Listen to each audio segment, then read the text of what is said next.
السلام عليكم اخواني الاعزاء، تحياتي لكم، تحياتي لجميع المتابعين. طبعا مشتاق لكم واسفين على الانقطاع كل هاي الفترة، لان تعرفون يعني بعد مشاغل الحياة امور الدنيا و... وبالصيف طبعا صيفنا مزعج يعني ما نخرج بيه. فهسه هذا الموسم سنة جديدة علينا ان شاء الله، فرجعنا وياكم مقطع جديد يعني، واسفين على الانقطاع.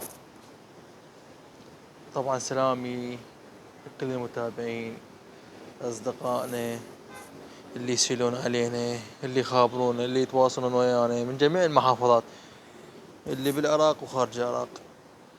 طبعا همين الفترة هاي نفس ما تشوفون هسه واحد يقول لي شو هذا المكان جديد، هاي ابراج جديدة. هاي رجعنا هنا، رجعنا لمحل سكنانا القديم يعني محل ولادتي يعني للمنطقة القديمة، للعمارة مالتنا رجعنا. اللي متابعني يعني من زمان يعني من 2013 2014 اللي يذكر ذاك كان سطح هناك كنت اخرج، هاي الذكريات هنا. فهسه هاي الابراج الجديدة هاي مال التخريج، الابراج 4 ابراج مال التخريج، وهاي نعمة الله. ضلنا طيور قاعد نعالج بيهن ديدان مثاية.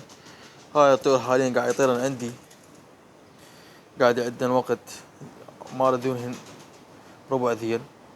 هذا النيلي، هذا اخوه العام الطار، عندي هذا الرمادي،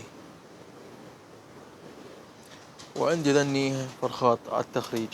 هاي الطيرة بعد ما بشتغل رمادية مشجعة من المشاجير.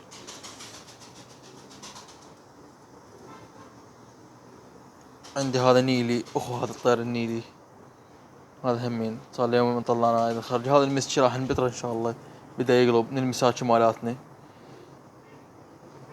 طبعا هذا البرج للفرخات الجديدة يعني، الطير من يشتغله حوله هناك، يظل يبات حوله هناك لاني اوخره ان شاء الله بس يكمل يعني. احنا المهم مو موضوعنا هذا، موضوعنا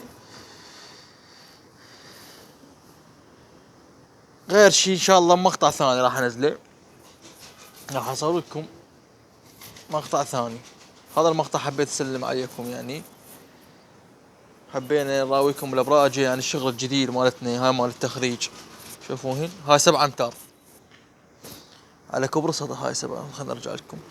هاي الغرفة بس مال التبزير يعني، هاي اكو بعض خانات ما كاملة عندنا نجار نجيبهن يصير الخانات داير كامل. خلنا نقرب لكم، نفتح الباب علينا. شوفوا يعني حتى الحمام بعدنا ما طابقه ان شاء الله. هذا الحمام هم من الصف من عنده يعني، من هنا راح يبدا الخانات، من هنا يفترن شي داير ما داير برج يعني نفس ما تشوفون. انا طابق يعني هسه 6 طيور، هاي 6 خانات عندي فقط، بس ذني خانة طابق بس الامهات الكبار كلش العجايز نفس ما نقول. لان تدرون الموسم واحد لازم يتونس يطلع كم فرخه. مطلع لي هسه كم راويتكم انا كم فرخه عندي قاعد اخرجن. اكو بيهن والله بالتخريج راحن ما حد خابرنا. فانتظروا المقطع الثاني ان شاء الله بخصوص هذا الحمام. هذا الحمام راح اصور لكم مقطع ثاني.